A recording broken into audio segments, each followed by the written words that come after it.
Welcome to Killer Women with your host, best-selling author, Danielle Girard. The Killer Women Vodcast is pleased to be a part of the Authors on the Air Global Radio Network. To learn more about Danielle and her books, visit her at www.daniellegirard.com, and to access all of our vodcasts, go to youtube.com/Authors on the Air. And now, Danielle's next killer woman.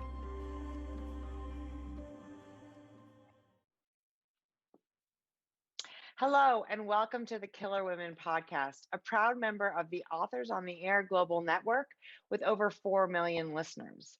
I am your host, suspense author Danielle Girard, and my guest today is Brooke Beyfuss. Brooke works full-time as a copywriter. A graduate of Rutgers University, Brooke is the founder of the Woodbridge Cultural Arts Commission Writing Group. She lives in New Jersey with her husband and daughter. After We Were Stolen is her debut novel. Welcome, Brooke. Thank you so much. So fun to have you here. And I always love to talk to a debut author because all of the experiences of the first time publishing are sort of fresh in your brain. And but before we talk about all of that fun stuff, tell our listeners a little bit about After We Were Stolen.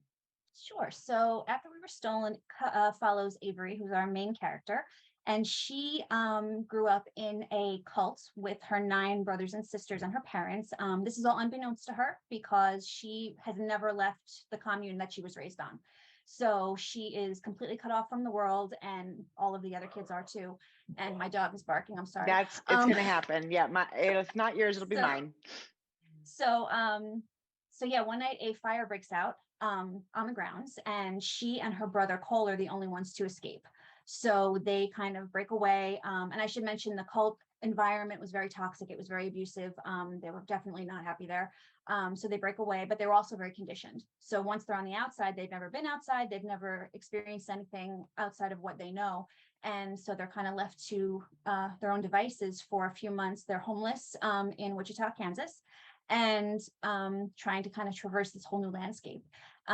They get eventually picked up for shoplifting, and then they discover that nothing that they thought about themselves is true, and they're not even who they think they are. Right. And actually, I noticed on the back of the cover, it talks about how Cole is immediately rescued by his birth family. So we can talk about the fact that these kids were, basically picked up as babies or young children and brought into this cult and then treated as though they all are related. So, right. So one of the things I love most about that, first of all, the premise is amazing, right? You can imagine what it would be like like your entire, and Avery's she's 18 or 19? Yeah. 19. And Cole is a little bit younger, right? He's 16. Yeah, he's 16. And it's like to realize at that age that everything you thought you knew about not just yourself, but your parents, and then the sibling who you think is the only survivor with you, is not at all what you thought it was, right? Mm-hmm. Yeah. So how did this come to you? Like, was it the scenario? Was it what sort of inspired the story? So I was actually inspired. Well, I wasn't so much inspired as I was sent a link. So right, the writing a friend contest. Of mine, yes. Tell us the story. So a friend of mine sent me a link on Facebook, and at that point, I had written one book, and it had gone nowhere. And so I was feeling very downtrodden and not really happy. So she sent me this link, and she goes, "Oh, you're a writer. This contest is happening, and they're asking for a 75-word prompt."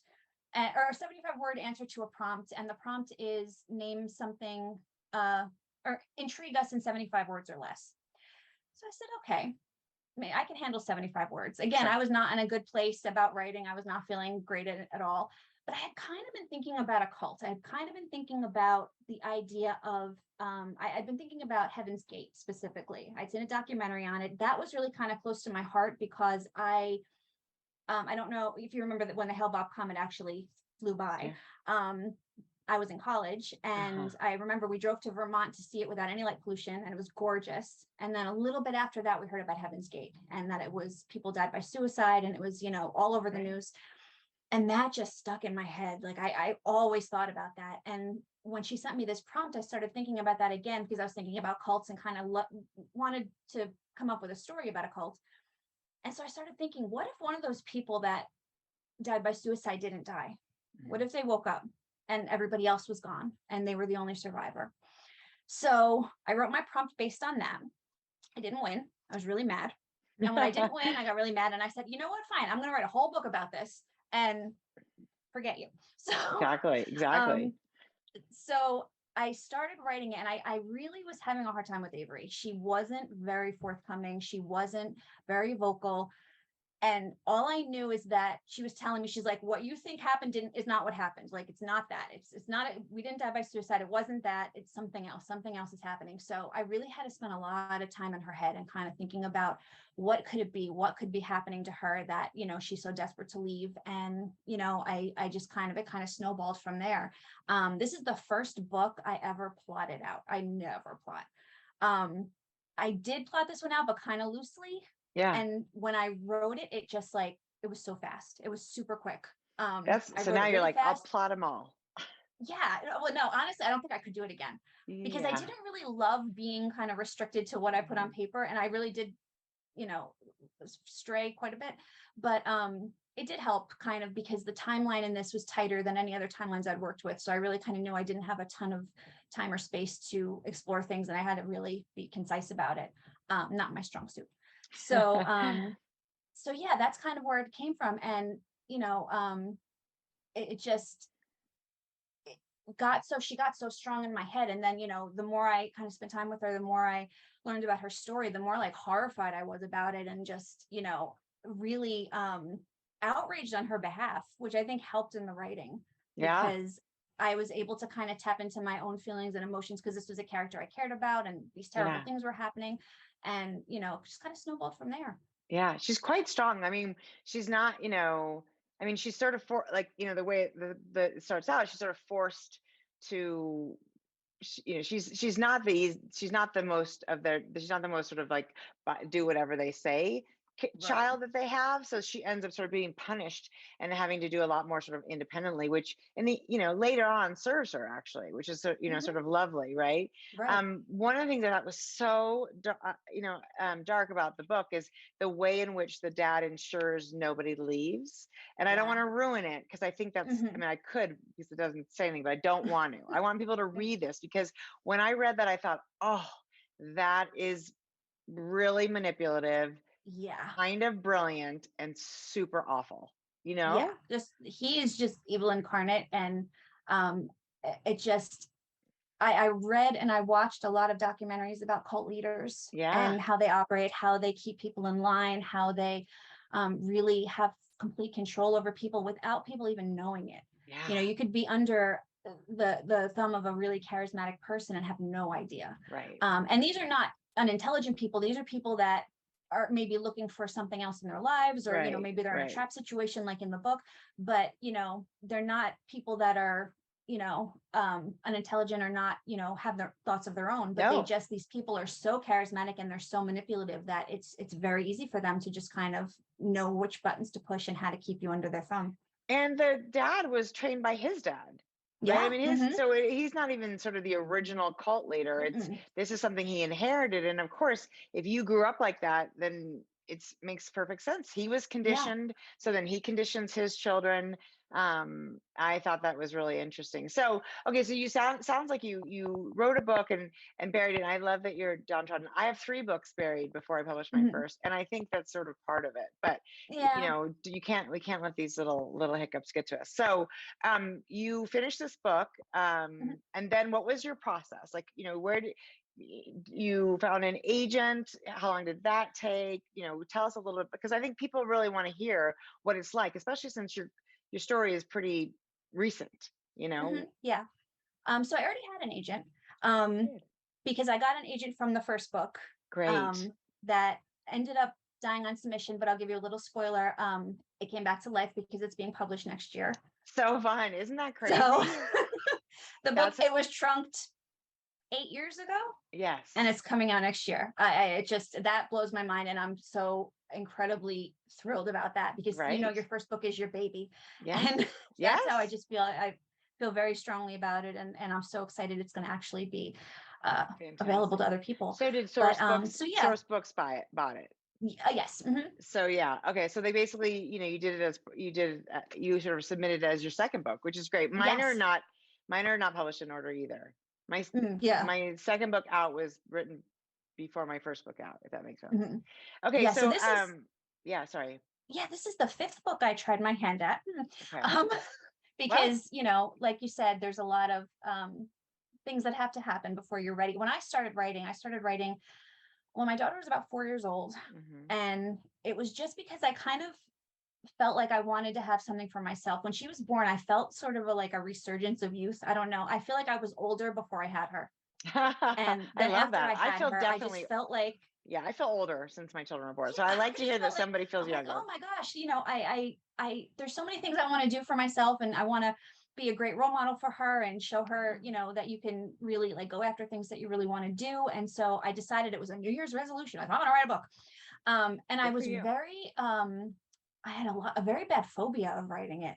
I kept a blog. So I kept a blog for years and years. And I wrote very, very personal things in it about myself. I wrote in gruesome detail my childbirth story. Like I had no problem sharing anything. But when it came to, writing fiction, I was like, no, I can't. That's too personal. I can't do that. That's so I If read that, about that. I read that in your acknowledgments. yeah, And I'm interested to understand sort of can you I explain what you just, mean? it was like letting people completely into my head. I Uh-huh. felt like the blog was letting people into my life, but writing fiction was letting people Hmm. into my head.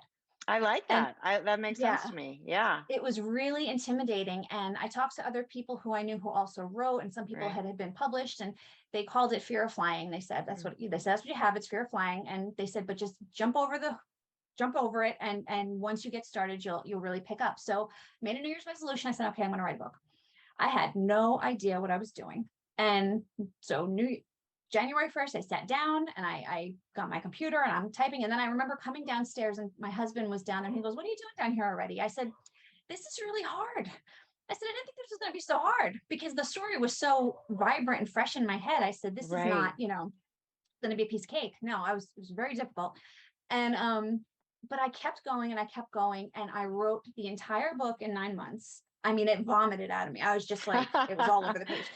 But, and when I was finished, hold on to yourself, it was 265,000 words. Oh my goodness. Wow. Mhm. Which at the time I thought was great. I was like, look at this. This is a great big long book. People love long books. I love a long book that you really get lost in. No, it was terrible. It was terrible. So, That is long. That's pretty long. So just to tell readers who don't know, a book is usually like what, 85 to 105. this one's 80,000. Yeah, my next one's I think 105. Yeah, it's just Right. unheard of. So, yeah, I had like 3 books in my hand. So I said, all right. So what happened then was I actually tried to query it. Like I knew nothing. I did not know any, I did no research. I was very like kind of like in this really giddy fog. I'm like, I wrote a book. This is so cool. Like, I'm going to send it out. And it did not go well. So then I got a little discouraged and my sister, I think it was my sister, found out about a contest that was being held at a tiny bookstore in the next town. And she said they're having something called Pitchapalooza. And they have agents on this panel where they're going to give everybody a minute to pitch their books. And then the winner is going to get a recommendation from them to an agent. Great. So I said, okay, like I'll think about that. I went, and you had to kind of go into a lottery to even be picked to read. And there was about 40 people that got chosen. I was the next to last. Okay. And so I was like, all right, I went up there. I did my thing. I sat down and I won. Oh, So congratulations. That's so I was exciting. like, oh my God. And that was the first confirmation that I had that I might have something marketable, even though it was a total disaster. So they gave me a lot of guidance and helped me. Like, they're like, no, this is not good. Not the way to go. You got to cut it down. They said, Yeah. bring it down to at the very highest level, 120. And then it should be even less than that. So I spent 3 years editing it. And Yeah. it was just, I mean, I just edited. And then I ended up, the recommendation that they gave me did not work out. So I kept editing it and I kept sending it out. And I actually got an agent after about 9 months of querying, Congratulations. which is not Yeah. bad. So I got my agent and she adored the book, but it died on submission. So Yeah. I was gutted. Oh, I know. But I jumped back in. I said, all right, I'm going to write the next book. The next one will never see the light of day. The one after that is going to get a revival, I think. And then I started a work in progress. And then I got kind of waylaid by the idea for After We Were Stolen. That one kind of knocks me out of the project I was working on. And I just threw myself into it. And it went out on submission, actually two rounds. And the first round it didn't take. And I was like, this is just so gut wrenching and painful. And it's like sending your baby out to a whole bunch of people and they say, no, your baby's ugly. But Totally. yeah, so it was just really upsetting. And I remember I was talking to my therapist, who plays a big part in my entire life. But I was talking to her and she asked me, she said, you know, how's the book going? How are things going with the book? And I said, it was right after I went out on second submission. And I said, you know what? Don't even ask me about the book anymore. I said, nothing's going to happen. I was so upset. I said, nothing's going to happen. This is not what I was meant to do. And the next day I got the call that they bought it. They wanted to buy it. So I had to call her back and I was like, oh God, I have to admit that she was right.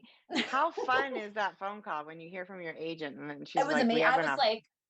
I was like weeping in my kitchen. And then when we found out, so I had the initial call from my agent to say that they were interested. And then I had a call with my editor. And then we heard from her then a couple days later that they were offering for it. And I was in Michael's. It was like 3 days before Christmas. And I was in Michael's with my mother. And I was in line. There was 1,000 people. And I was hysterical crying in Michael's. And all these people were probably like, what the heck just happened? And, you know, my mom was crying. We were all like just a mess. It was a moment. I'll bet. Well, I mean, it's cry worthy. I think you have to cry. You have to scream and cry and, you know, dance around. Jump up and down and get it all out. Totally.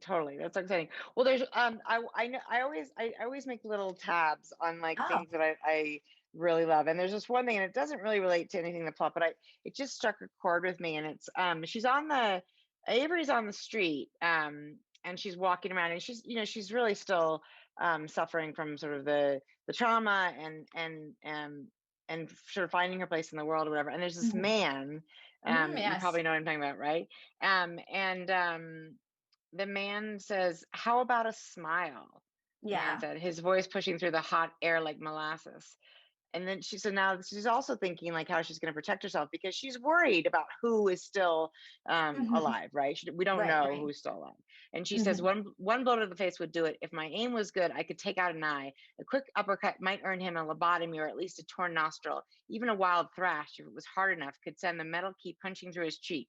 Pretty girl, don't be selfish. And I just thought, that is so, every woman has had that moment where you're walking somewhere and some guy's like, what's wrong? You should smile. And you just think, and so to have Avery, who has never lived in she never lived in a world where somebody would have said that to her. And so her reaction to it, is inherently feminine, which is like, how am I going to get out of this? But also I just loved it because it felt so masculine. And then of course it's so much harder for her because she imagines, who that man might be and all this stuff. But I really enjoyed that moment. And thank you.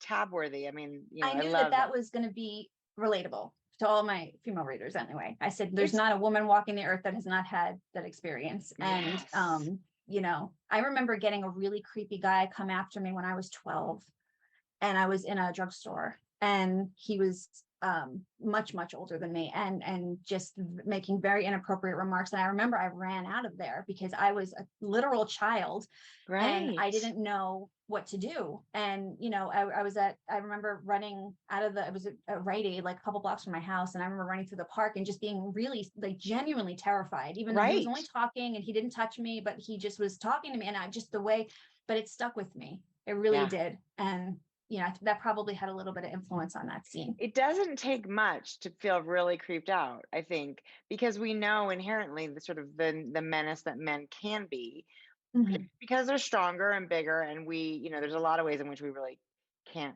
sort of fight back. So, but and you're raising a daughter. So, so this is the thing about, Avery that I really appreciate is that, let loose on the world. She has just so not experienced, and she ends up living, in a home, and she has this kind of wonderful friend she meets who her BFF. Yes. He was an accident. He was not supposed to be in this book. He showed up and demanded it. I'm so glad he did, because I feel like he adds so much depth, you know, and a little ray of, I mean, he's got his own trauma. So there's not to say his life is perfect by any stretch, but, the idea that she has somebody that, that she can relate to, because, Yeah. the other thing He brings I think, a lot.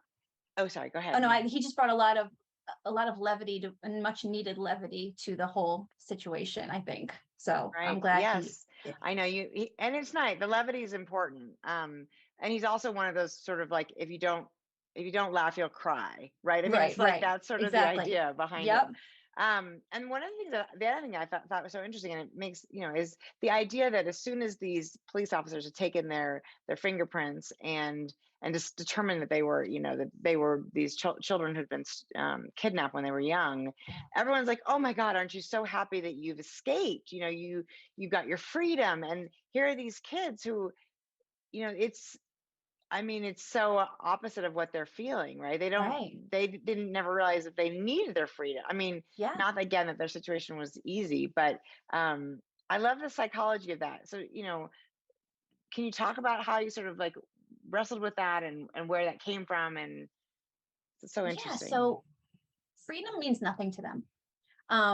A little bit more to Avery because she kind of had the advantage of being able to read, which was something her parents never knew. She was taught by one of the women who were initially in the cults when they were still adults. So I should mention the father is a lot more sadistic. I think he was a lot more sadistic than the grandfather because he didn't want any people in this situation unless he brought them in. So he ultimately killed everyone that was over a certain age and wanted just to have children brought in, and he could control children much easier.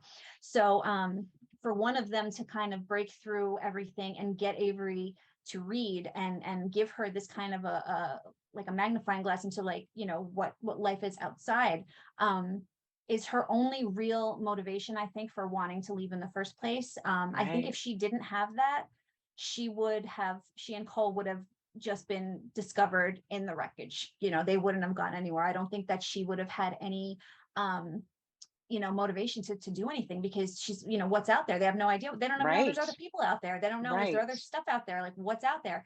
So she's just giving her that. And I like to think it was a little bit of a commentary on reading in general, because when I was growing up, my mother said to me, read a lot. Nothing's going to make you smarter than reading. Reading is, you'll learn so much reading. And I read from a very young age, and I just was never without a book. And I kind of told the same thing to my daughter. I was like, make sure you're a reader and find things that you like to read. It could be anything. Like, I don't care what you read as long as you're reading. Right. So I think that is a powerful thing, to have words and to have insight into other people's lives and the way other people perceive things and other things that are out there.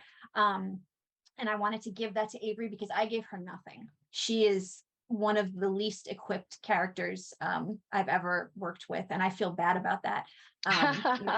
Even physically, I mean, the poor girl, she's 4'10" and 80 pounds, and I wanted that to be also a product of her environment.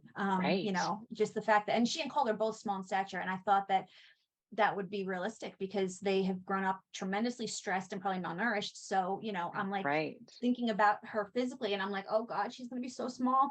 And she's, got so much to go up against and so little, to herself. But I think she really tapped into all her reserves. But yeah, I think that's kind of what it was. It was a little bit of a commentary on, being aware of things outside and broadening your horizons and being open-minded and things like that. Right. Yeah. And she had an opportunity to, to experience, sort of the empathy that characters have for one another, which is why I think, she and Cole she's so worried about, Cole and when they're being separated, because Cole's being taken back to his birth parents, she's, obviously distraught, but also, knows that he has no choice. And so that's a super powerful scene too. And of course, what happens, and we can't talk about that because you have to read the book, but I noticed, also in your acknowledgements, and I hope it's not inappropriate to ask about that, you lost your brother. I did. in the middle of this. And I think Mhm. for, in this day and age, so many people, we've lost people. And I wanted to sort of ask you to sort of comment on how that affected the relation, the writing of the book, the relationship between Avery and Cole, Mhm. and just, your ability as an author to talk about sort of these, the reality of that kind of loss. Yeah, that almost put a stop to the book entirely because I was mid writing it when he passed away. I was in the middle of it and I was writing this sibling story. I had a brother and I have a sister. I'm in the middle. So my brother was older, my sister's younger.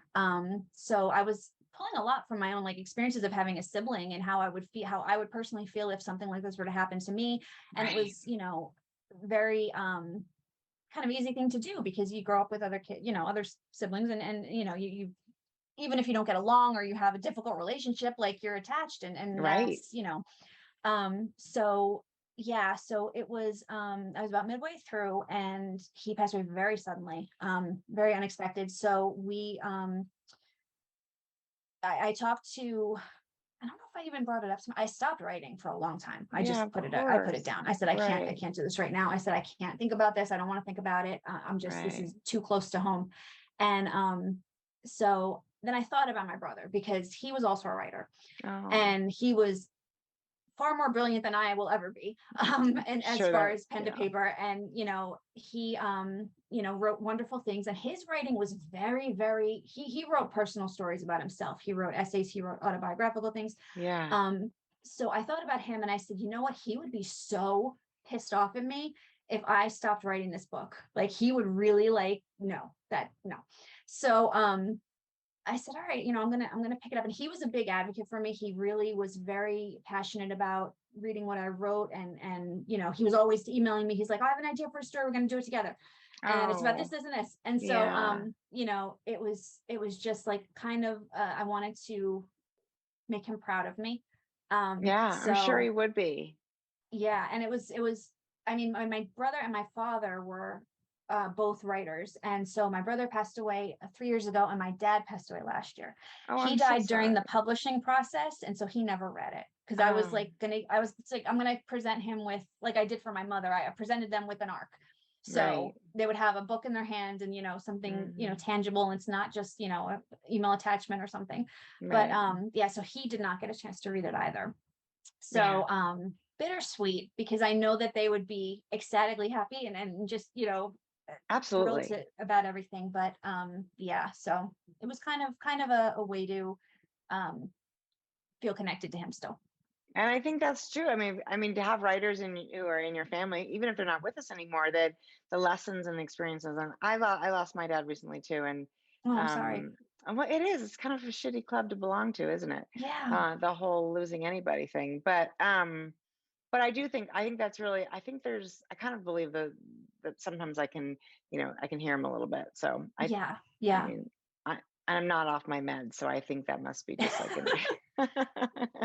well, the other thing I love that you said, because to talk about how it seems like for you, these characters are really like you talk about your characters talking to you, and a character Yes. just showed up on the page, and a character just wound his or her way into your brain. And I love that in another line from your acknowledgments is, when I write, I feel like God.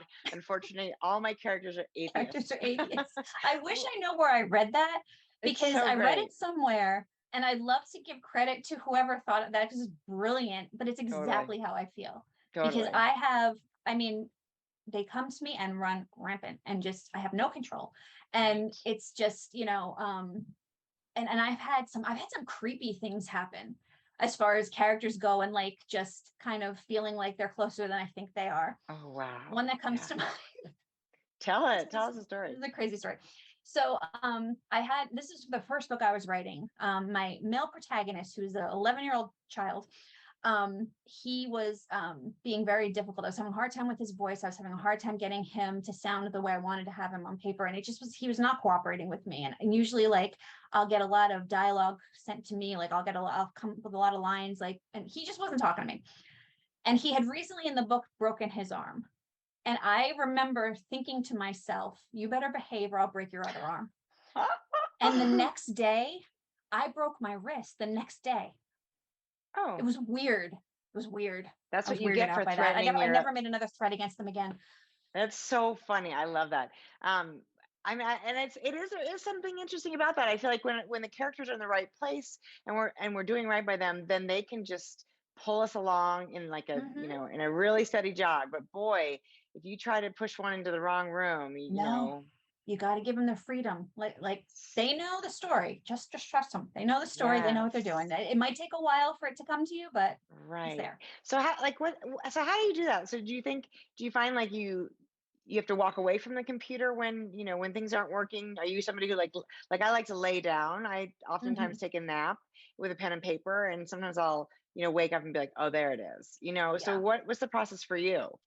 So for me, I like to walk around the neighborhood, preferably in the evening when it's just starting to get dark. That's a very inspiring time for me. I feel like there's a lot. I'm not a nature person. I don't get out a lot. I'm not. I'm uh, very afraid of the sun, so I don't, tend to be an outdoorsy person. But I do like to go out at night and walk, and Yeah. I get a lot of, a lot of chattering when that happens. But I also am big on lying down and just kind of decompressing and falling Yeah. asleep maybe. And and the other thing that's good for me is driving around with the radio on, and Interesting. just kind of losing myself in songs. And one of my characters in the next book that's coming out would only talk to me when I was driving. And so I was like, this is really inconvenient because I can't like write things down so I would like pull over and be like, I have a little notebook. I'm like, okay. But Right. yeah, that's, anything to kind of release me from my own head. Right. I think that's right. Like, I actually find folding laundry, which is, Mm, and my husband's always like, he's like, I'll fold the laundry. Like, no, no, no. The laundry folding is important to me. It's important to my process. So don't touch the yeah, laundry. Now you can do the dishes because that is not helpful for me. But the no laundry, effect. for whatever reason, the motion of, is oftentimes when I get some sort of moments of clarity. It's so funny. Yeah. Well, I have, just so keep in mind, you can dictate into your phone like to an email. And oftentimes Oh if I'm yeah. like stopped at a stoplight and something comes to me, I'll just send myself an email. And even if the words are way off, which sometimes dictation does not understand me, Hmm. I know what I was saying. So it helps me to I sort of like, not I do forget it. that now. And back in when I was writing the book, back in the day, we didn't even have smartphones. It was a very Oh, sad time.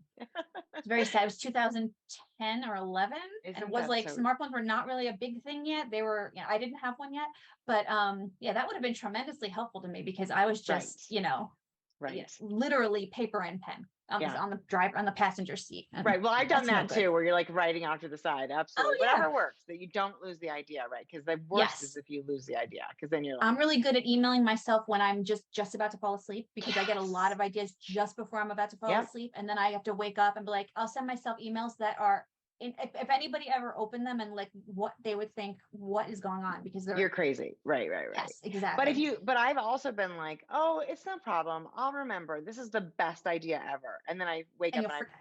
nothing. I No can't idea. remember a single thing. And I've also had moments where I'm like, this is the best idea ever. And I send it to myself. I'm like, what was I thinking? That is Oh, crazy that talk happens to right me there. more often than not. Yeah, I'll be like, this is fantastic, and then I wake up and I look at it, I'm like, this is a terrible idea. What? Right. This No, is the worst no. idea ever.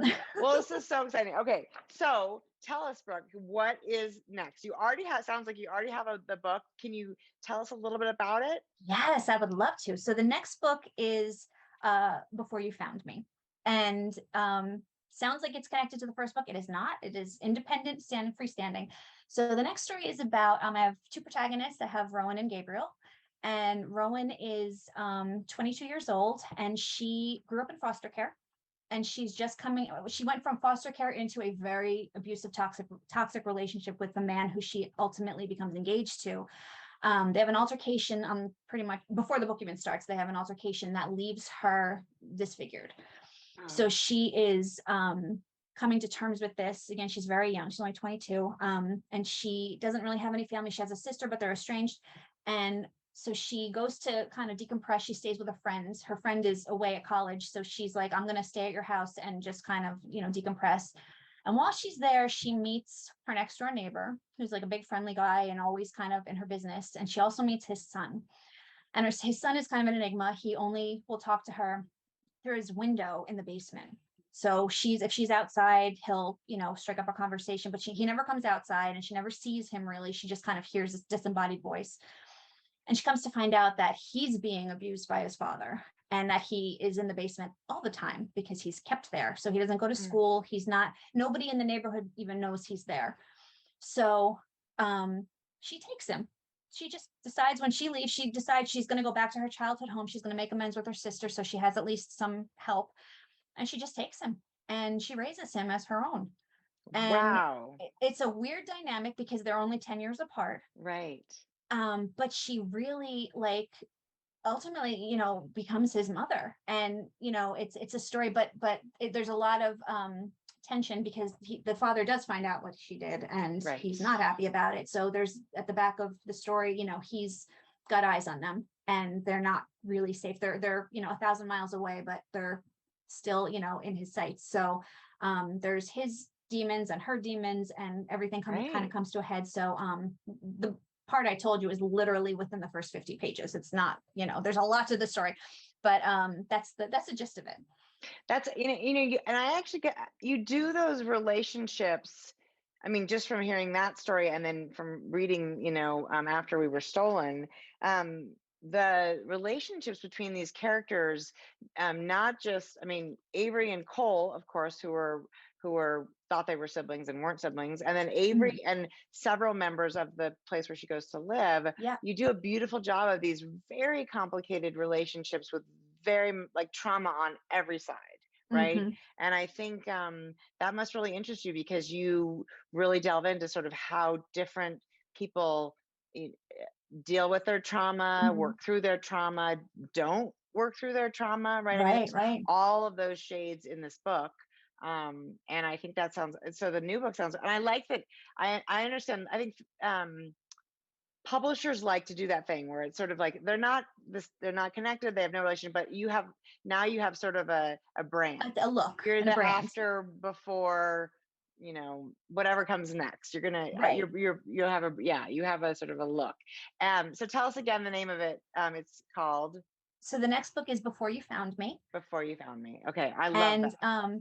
Even the cover art, I can't release it yet because it's still in being tweaked, but the cover art for the next one is stunning. Like, it's gorgeous. They did such a beautiful job, but it echoes a little bit the cover of the first one. There's definitely, you can tell it's the same same vibe. Yeah. And that's wonderful. And I met some I actually crashed a Source Books party. I hope they don't hear this. At Thriller Fest in New York. I went along with a girlfriend. And what a lovely group of people. I think they seem like an amazing, fantastic. Good. I'm so glad. They've been so wonderful to work with. And I can't say enough nice things. And every step of the process has been very inclusive and, from my input, and it has, a lot of people. I went on a writing group that was doing a discussion about traditional publishing, and a lot of the people were or commercial publishing, I should say. A lot of the people in there were very jaded and very down on it, and they had a lot of they were saying a lot of things that I didn't find to be true. And so they said, well, once you get, once you sell your book, you're you're under their thumb, and there's no you don't get a say on edits. And I'm like, no, you do. And you don't get a say on this or that. And I'm like, no, you do. It's not, I actually did a little talk to kind of talk about my own process, and I didn't want anybody that was up and coming or going through it themselves to be discouraged, because if I had heard all the things that they were saying before, I would have been screaming and running away, because it was just, but Source Books has been incredible. I mean, just really great. That's great. Well, I enjoyed meeting them, and I've enjoyed many of their, new releases. So it's really fun to find a new, and now of course I know they're marketing people, because I'm like, what's coming next? You have to, send them to me. But anyway, this is fabulous. Okay. So Brooke, tell, you've got Before You Found Me coming next year. Tell, do you know the date of that by any chance? I think it's going to be August. Okay, so far right now it's August. Yeah. Fantastic. So tell listeners where to find you online. Let's spell your last name, since it doesn't, it is not pronounced exactly how it looks. Social media, website, all that good stuff. So pretty much everywhere I'm Brooke Beyfuss. So I have, my website is brookebeyfuss.com, and I'll spell the whole thing because my first name has an E. So it's BROOKEBEYFUSS. Yes. And so I have a website, brookebeyfuss.com, and I also have on Instagram and TikTok and Facebook, it's just Brooke Beyfuss. You can follow me on TikTok, but I will not post anything. I just stalk other people. I know TikTok is a challenge, and It is.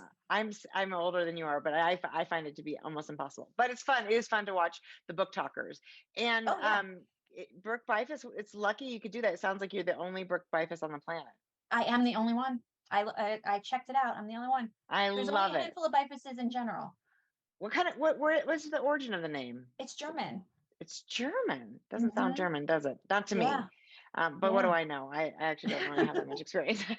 Well, that is super exciting. Well, to our listeners, After We Were Stolen is it's a super interesting character study, and got it with a great, easy, fast paced story. So I think you do a really good job of balancing in-depth character with pacing a story, which I think is a hard thing to do. So Yeah. congratulations. Thank you so much. I'm just thrilled that it's available. Everybody gets to share it now, because it's no fun having them in a trunk. It's no fun having them in a trunk. That is not where they belong. Well, so take a look, listen to, or reach out and find After We Were Stolen, and we will look forward to Before I Found You, Before You Found Me. Before You Found Me. Yep. God, sometimes titles are just, my brain does not work. I called it the name of an entirely other book the other day. Okay. Because I was thinking of Before We Were Yours, and I just right, I remember that book totally too. Grabbed that, and I'm like, oh wait, that's not right. I didn't write that one. No. That's exactly. That's a book, but not my book. Okay, it's a book, not my book. That's right. Actually, Before You Found Me. So thank you so much for joining me today, Brooke. This has been Killer Women. I'm Danielle Girard, and today's guest, Brooke Beyfuss, the debut author of After We Were Stolen. Pick it up. It's a super fun read, and we look forward to more from Brooke. Thank you. Until next time, everybody. Bye-bye.